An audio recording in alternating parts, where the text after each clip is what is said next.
Buenas tardes, 461. Buenas tardes, profesor. Me tardé un poquito porque estaba procesando el video del grupo anterior que quiero que vean, como estamos viendo lo mismo.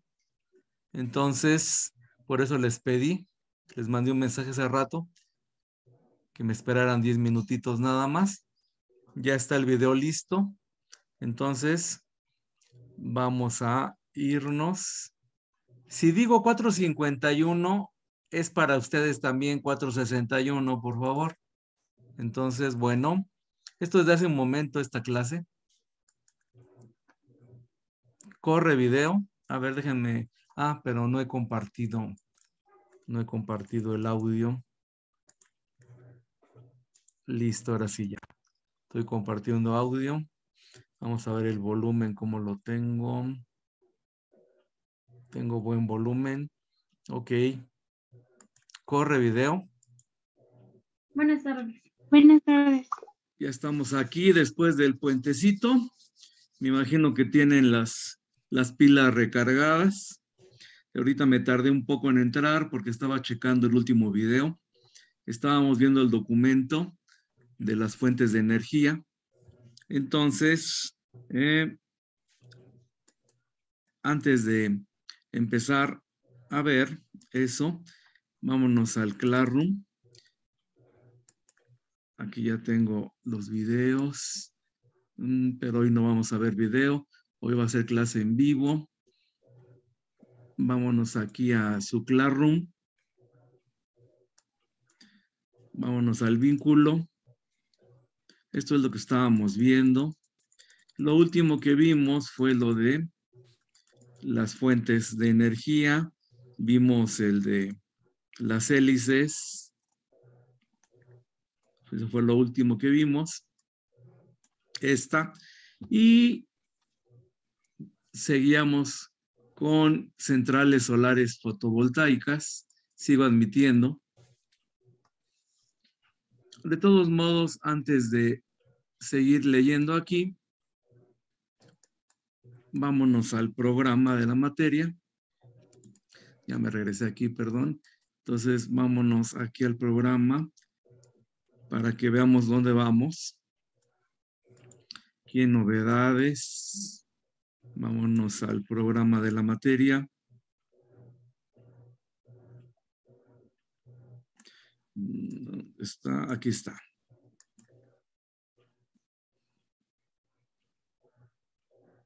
Anda lento mi internet hoy, no sé qué pasa. Y vamos en la unidad número 2. Chequen ahí, generación de energía eléctrica, tipos de plantas generadoras de electricidad y su transmisión. Estamos viendo eso. Falta que veamos generadores de corriente, ley de inducción de Faraday. Falta que veamos circuitos eléctricos. Ahí lo que faltaría ver también sería ver conceptos básicos como corriente eléctrica, voltaje, resistencia eléctrica. Pero voy a saltarme eso porque quiero verlo al final, lo de electricidad. Vamos a ver el punto 2.3, que es calor, trabajo, conservación de energía. Vamos a ver lo que es calor, lo que es las formas de transmisión de calor en cuanto acabe de leer el documento que estamos viendo de fuentes de energía. Entonces, bueno,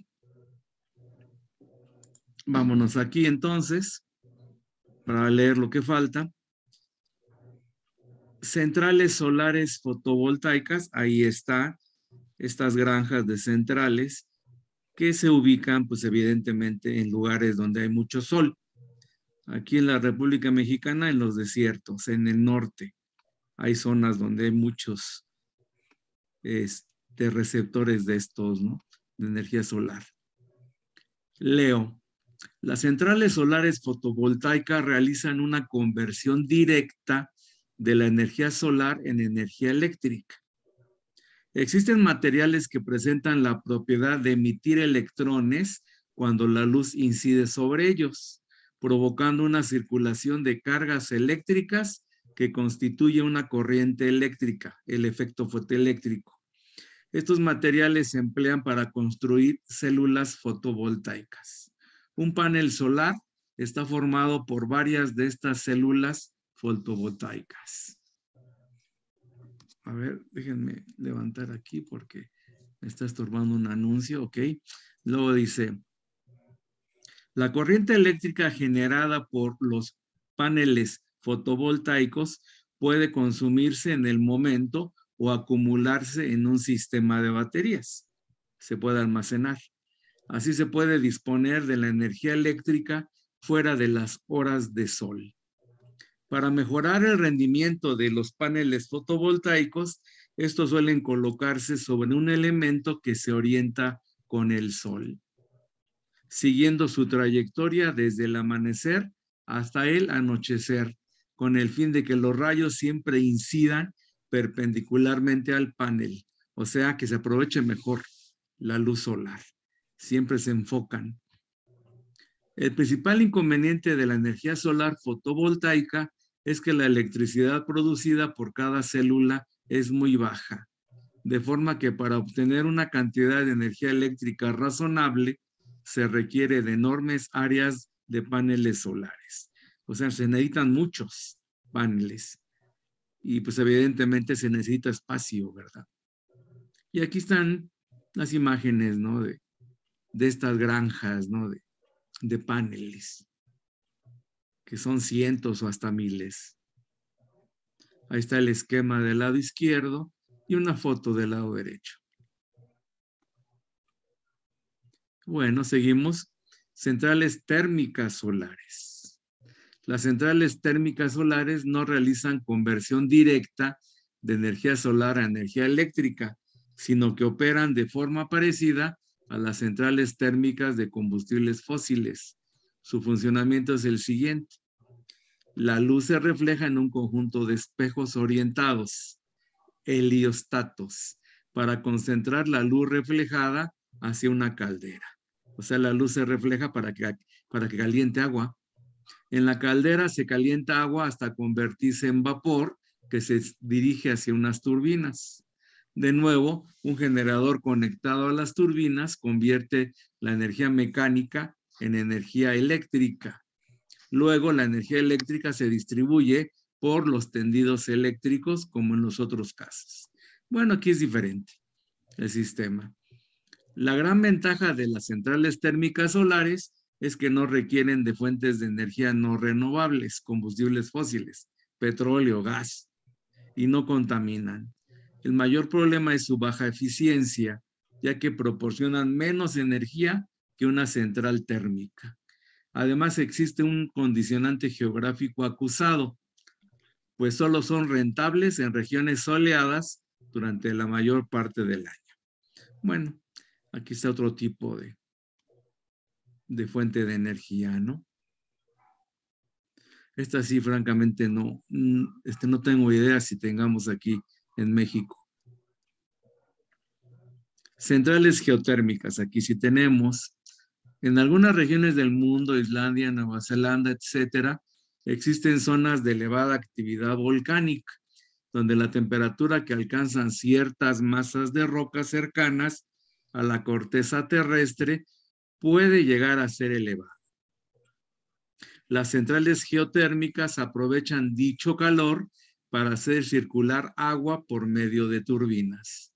El agua se calienta, llegando a generar vapor a alta presión que se emplea para mover unas turbinas conectadas a un alternador que produce la energía eléctrica.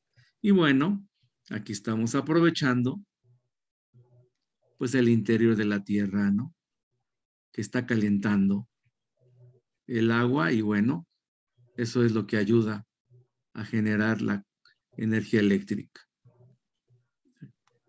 Y ahí está el esquema del lado izquierdo y una foto del lado derecho. Aunque más bien parece dibujo, ¿no? El lado derecho, ¿no? Pero bueno. Centrales mareomotrices. Bueno, aquí se aprovecha el movimiento del agua. La marea es el fenómeno por el cual las masas de agua de los mares ascienden y descienden debido a la fuerza de atracción gravitatoria que genera la luna sobre ellas. O sea, la luna jala el agua, la atrae. Por eso es que sube, el agua baja. En algunas zonas del mundo, la diferencia entre la marea alta y la marea baja puede ser importante, por lo que esta diferencia de alturas es aprovechada en una central mareomotriz de forma similar a como se aprovechan las centrales hidroeléctricas, a través de una turbina alternador para generar energía eléctrica. Por el día y durante la marea alta, el agua se acumula en algún tipo de embalse, de depósito de agua. Por la noche, la altura del mar baja y se puede aprovechar la salida del agua embalsada para mover una turbina. O sea, cuando baja el agua con la marea baja, baja por unos conductos y eso mueve los generadores, las turbinas. Centrales térmicas de biomasa. Y voy a leer primero abajo. Se entiende por biomasa toda materia biológica que puede utilizarse como fuente de energía. En la actualidad se utiliza como biomasa los residuos forestales o agrícolas, la poda de árboles, estiércol de animales, cultivos energéticos, biocarburantes, residuos sólidos urbanos, etc.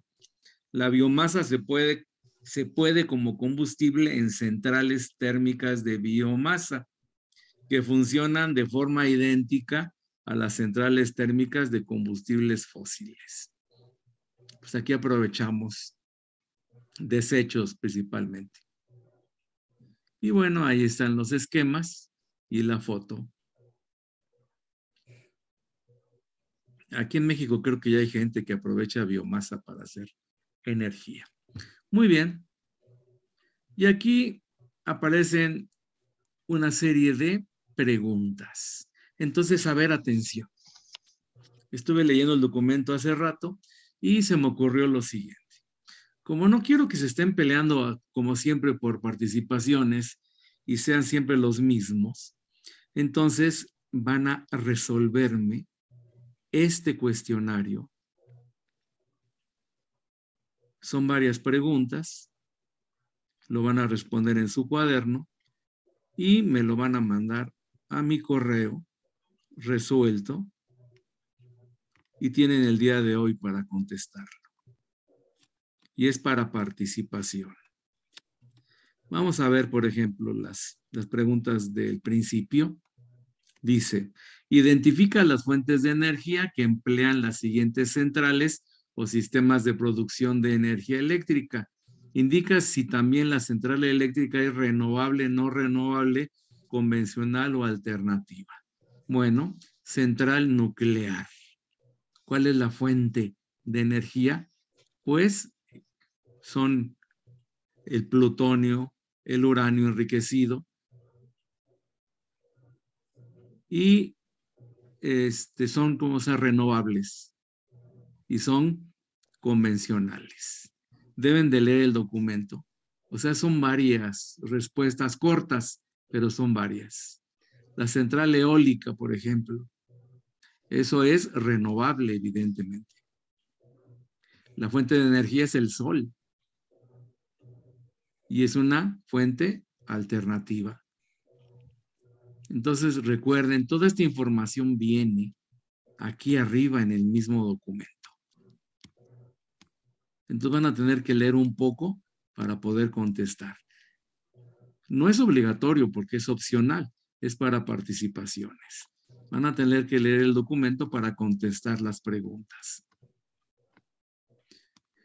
Les digo, como no sé si tienen más clases al rato, entonces no les puedo pedir que sea de inmediato, pero sí les puedo pedir que sea hoy mismo, que me manden un correo a mi correo de la escuela, al institucional, y le pongan de asunto cuestionario de centrales eléctricas. Así le ponen, perdón, 451. 461 ustedes, por favor. Cuestionario de centrales eléctricas. Y ponen respuestas cortas, por favor. En la 28, por ejemplo, ¿cuáles son los combustibles fósiles? Pues ya vimos que era el petróleo, el carbón, el gas. Y ya contestan en qué tipo de centrales se usan. ¿Cuántas preguntas son? 29, 3, 4, 5, 6, 7, 8, 9, 10, 11, 12. Son muchas. Vamos a recortarlas. Son demasiadas. La 27, sí, 28, 29 también.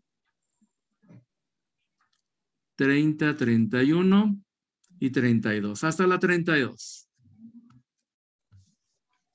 Entonces, ¿cuántas preguntas son? 1, 2, 3, 4, 5, 6. Ya la del diagrama ya no.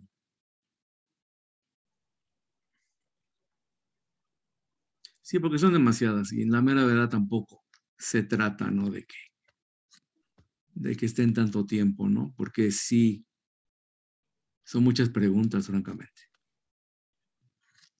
Muy bien. Y esto es en base al documento. Y el documento ustedes lo tienen. Ya saben dónde. En la tarea número 9. Vámonos aquí. Aquí está el programa. Ahí. Trabajo en clase, tarea 9. Tipos de energía. Y es aquí este documento. Vínculo. Es el que está a la izquierda. Ahora bien, ya está otro documento que estuve checando el fin de semana. Es este documento en donde vamos a empezar a hablar de calor y energía. Este es un documento de un libro español. Está muy bonito. Este sí lo he usado en mis clases presenciales. Y vamos a aprovecharlo también. Y vamos a ver diferentes conceptos ya más a profundidad. Entonces dice, calor y energía antes de empezar. Recuerda, antes de empezar conviene que repases algunos conceptos aprendidos, bueno, en la quincena anterior, bueno, aquí no es quincena. ¿Qué es la energía térmica? Acuérdense que era la energía térmica. Es la energía en donde hay calor. ¿Qué es la energía radiante? Pues es la energía que radia el sol, por ejemplo, la que tiene ondas electromagnéticas. ¿Qué es el calor? El calor es la transferencia de energía, ¿se acuerdan? De un cuerpo de mayor temperatura a uno de menor temperatura. ¿Qué es una caloría? Eso no lo hemos visto, pero la caloría es una unidad de calor. Si entiendes bien estos conceptos, podrás contestar correctamente estas preguntas. ¿Existe el frío? Bueno, en física no existe el frío como tal. Por ejemplo, cuando decimos que sentimos frío, pues cuando estamos transfiriendo energía al medio ambiente, por ejemplo.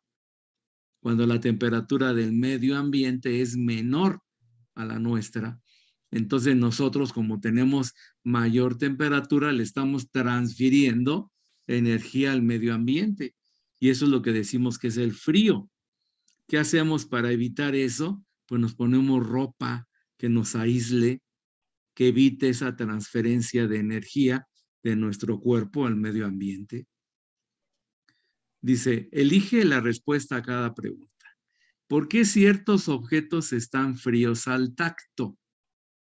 Bueno, Por ejemplo, si ustedes tienen una mesa metálica con filo de madera, van a sentir ustedes que la madera está más caliente que el metal. ¿Por qué se siente frío el metal y la madera no se siente tan fría? Bueno, porque los metales tienen la propiedad de que son buenos conductores de calor. Cuando yo toco un metal, se transfiere con mucha facilidad la energía de mi cuerpo al metal. En cambio, la madera es un aislante, no conduce bien el calor, entonces lo sentimos con mayor temperatura, o sea, no pasa la energía por la madera tan fácilmente. ¿Qué ocurre en un cuerpo cuando se enfría? Pues ya vimos que las moléculas, los átomos, reducen su velocidad. Cuando se enfría pierden energía, principalmente energía cinética.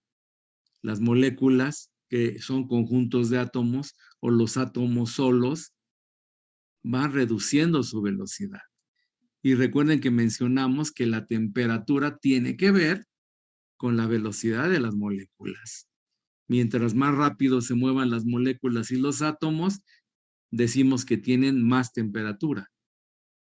Cuando algo no tiene tanta temperatura, se está enfriando, es porque está perdiendo energía cinética. Las moléculas, los átomos, entonces se mueven menos y decimos que tienen menor temperatura. Dice que es una frigoria. Bueno, imagino que es el refrigerador, ¿no? Pues es un aparato que sirve para mantener bajas temperaturas. Se usa un motor para extraer la energía de dentro del refrigerador. Es un proceso en el cual, mediante gases, se extrae energía del interior del refrigerador y eso mantiene las cosas frías o congeladas. Si has reflexionado bien sobre estas preguntas, te habrás dado cuenta de que el frío no existe. En física no existe el frío. Un cuerpo parece frío cuando la energía térmica de sus partículas es baja, cuando las moléculas se mueven a menor velocidad. Cuando entramos en contacto con un cuerpo con partículas de baja energía térmica, le cedemos energía propia. De ahí la sensación de frío. Como se los dije, si el medio ambiente está a menor temperatura, entonces la tendencia es que los cuerpos que están más calientes como nosotros, le cedamos energía al medio ambiente.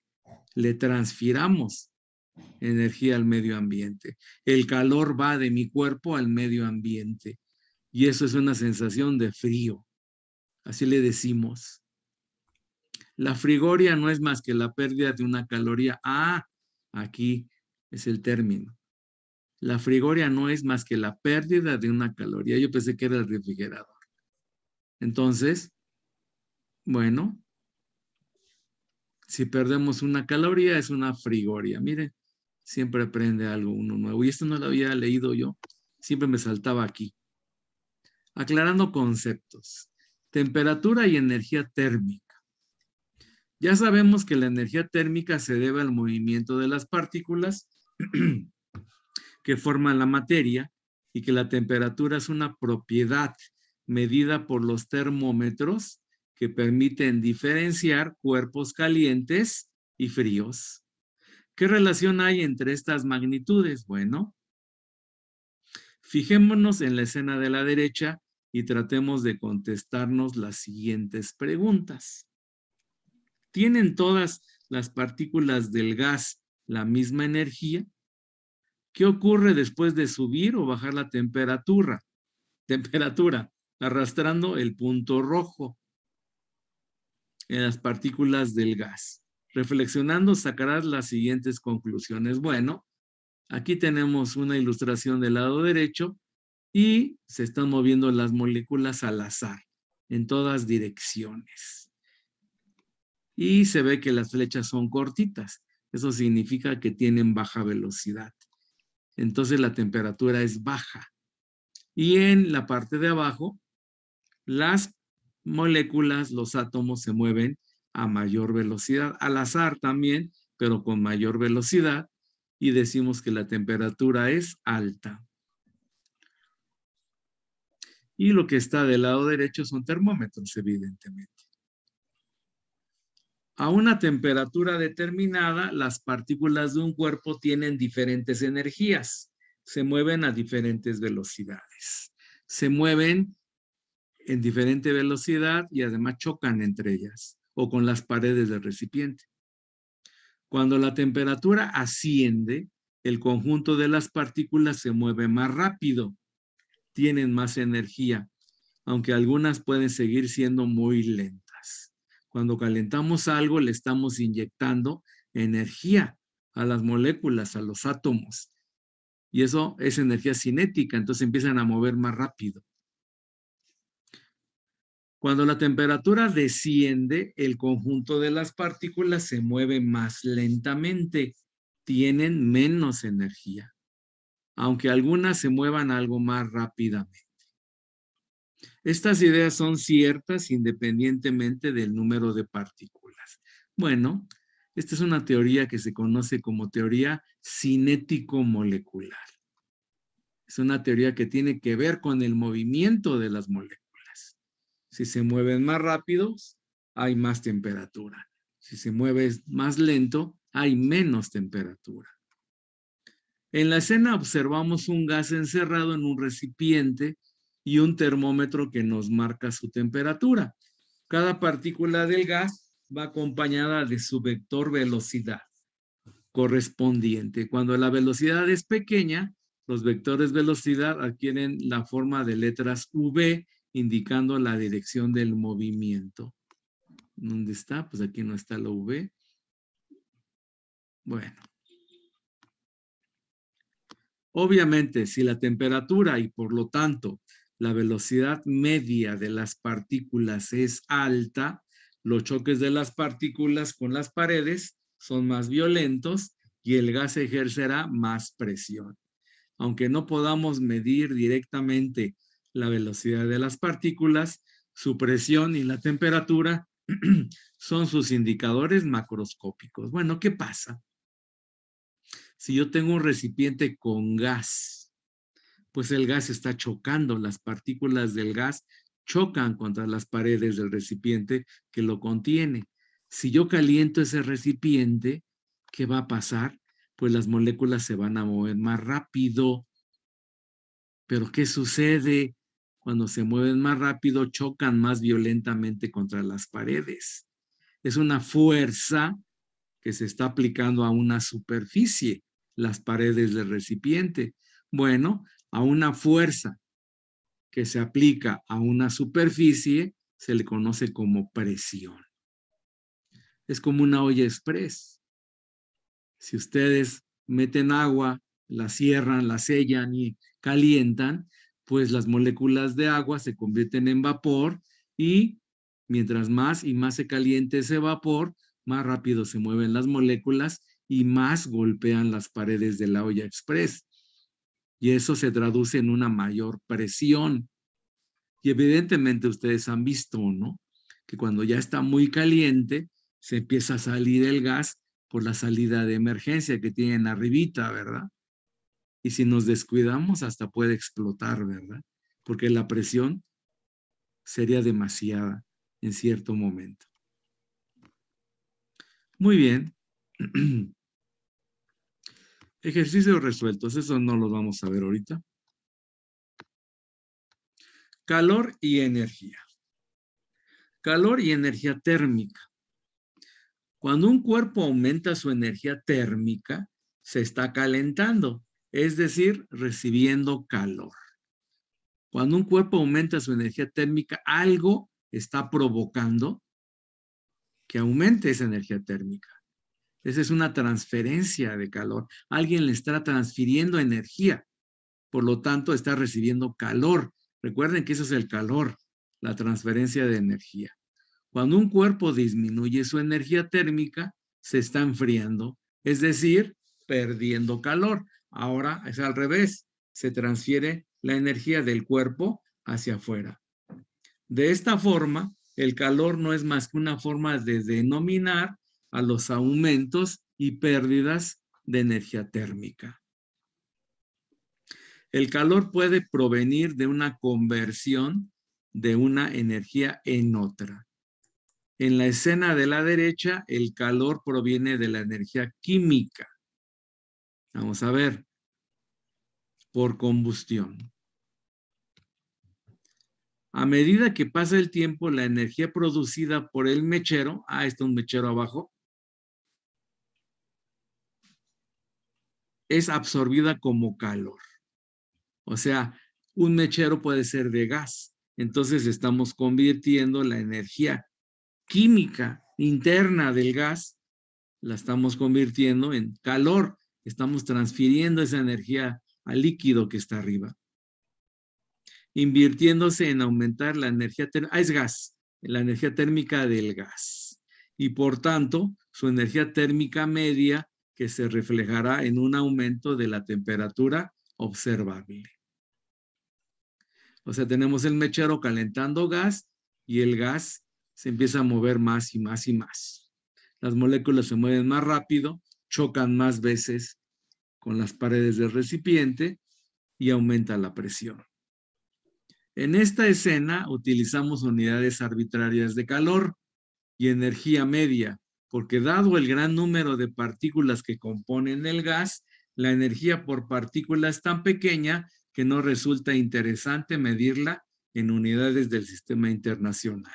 Aún así, podemos concluir que el calor es la variación de la energía térmica de un cuerpo.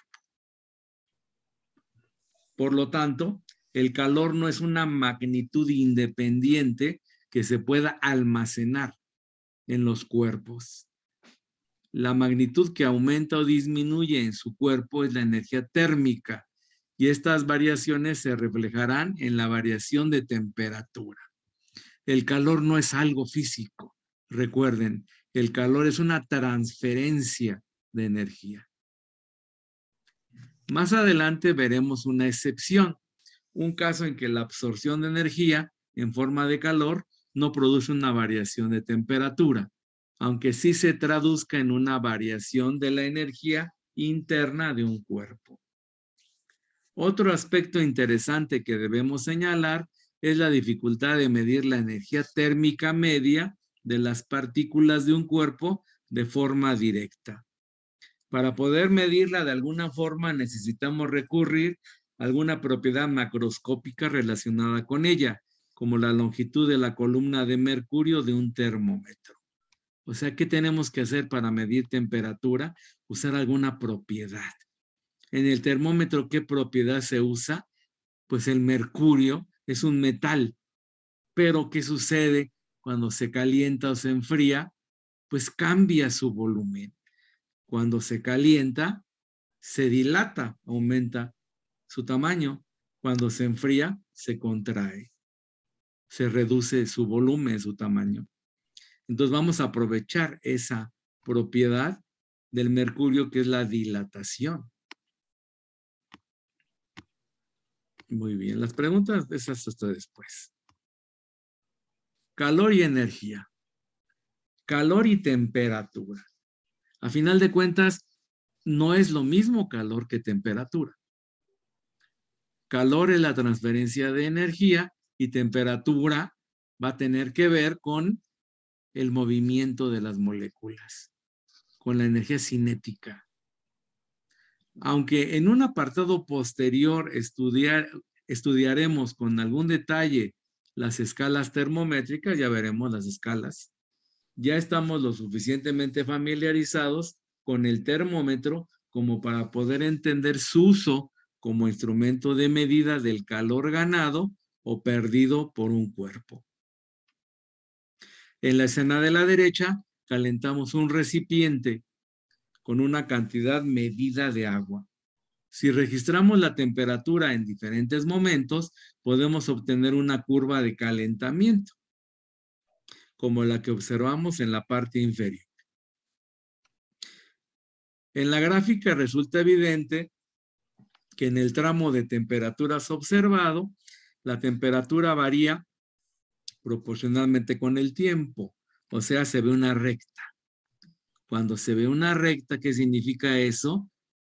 Que si aumenta la temperatura, aumenta el volumen de forma proporcional. Dice, por lo tanto, suponiendo que la fuente de calor ha actuado de forma similar todo el tiempo, podremos decir que el calor absorbido por el agua es proporcional a la variación de temperatura. Aquí relacionan temperatura con el calor. De esta experiencia podemos extraer una definición de la unidad de calor. La caloría es el calor que hay que suministrar a 1 gramo de agua para que aumente 1 grado Celsius su temperatura. Así se define la unidad de calor, la caloría. Es el calor que hay que suministrar a 1 gramo de agua para que aumente 1 grado centímetro su temperatura. Ya veremos después que Joule encontró la relación entre las unidades de calor, las calorías, y las unidades de trabajo, de energía, los joules. Eso ya lo veremos después. En realidad, la definición oficial describe la caloría como la cantidad de energía necesaria para elevar la temperatura de 1 gramo de agua destilada de 14.5 grados a 15.5 grados a nivel del mar, a una atmósfera de presión. En esta definición se tiene en cuenta que el ascenso de la temperatura con el tiempo no es exactamente igual en todos los tramos de temperatura y que depende de factores como la pureza del agua, por eso debe usarse agua destilada, o la presión del aire. O sea que el experimento no lo podemos hacer donde sea. Por eso nos dice que tiene que ser a nivel del mar. Dependiendo de la altura donde estemos, la presión atmosférica es diferente. Así que los resultados de los experimentos serían diferentes. Por eso nos están diciendo que tiene que ser a nivel del mar. Conviene que sepamos que la caloría de la que se habla en la alimentación es en realidad la kilocaloría. Si nos dicen que cierta fruta nos proporciona una caloría, en realidad hay que entender que con ella obtenemos 1000 calorías. Bueno, antes la caloría se podía escribir con C mayúscula o con C minúscula. Cuando se escribía con C mayúscula eran 1000 calorías. Cuando se escribía con C minúscula era una sola caloría. Pero eso fue ya en la antigüedad. Y aparte, pues se presta a confusión. Muy bien. Equilibrio térmico, eso ya no lo vamos a ver ahorita porque ya nos quedan 2 minutos y es una parte importante. Ok, jóvenes del 461, nosotros sí vamos a ver equilibrio térmico. Entonces, dejo de compartir.